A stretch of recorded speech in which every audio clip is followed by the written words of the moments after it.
ရှင်ဟိုဖြစ်တယ်9နာရီ10နာရီထိုးတော့မှမတင်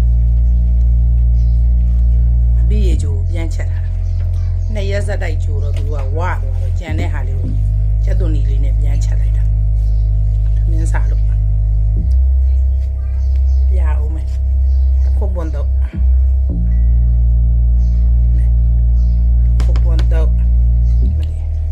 အပြီးရေချိုလေးနဲ့ပြန်ချက်ထားလိုက်တာ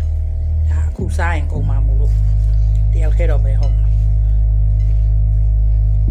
တခါစားတော့တာ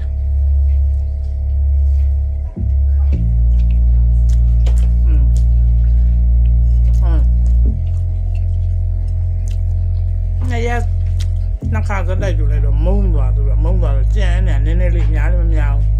တက်သွန်လေး3လေးလုံးနဲ့ပြန်ချက်လိုက်တော့အထားလေးပြန်ခံသွားအဲ့တိုင်ဆိုသူတို့မစားပြင်းတာ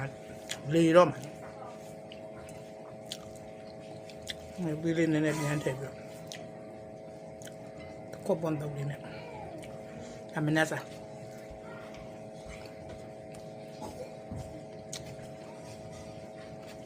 ကျင်းရွေးဒီစုံချင်းနေမှာဘဲဥလေးထည့်ထား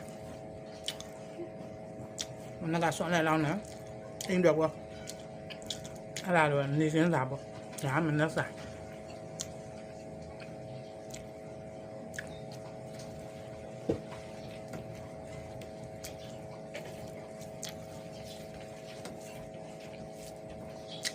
ကိုဘွားစိတ်သားမနဲ့2500နောက်ရကြတော့လေဖြောဒီလိုလေးတက်ပြီးဆွမ်းလေးပါလေလောင်းမှာပေါ့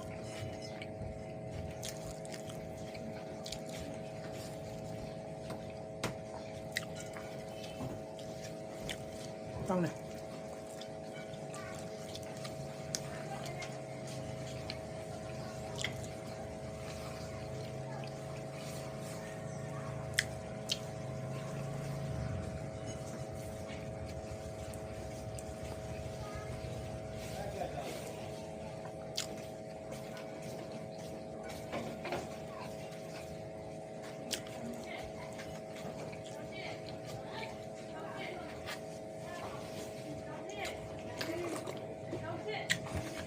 ဆွမ်းလဲလောင်းပြီးသွားပြီ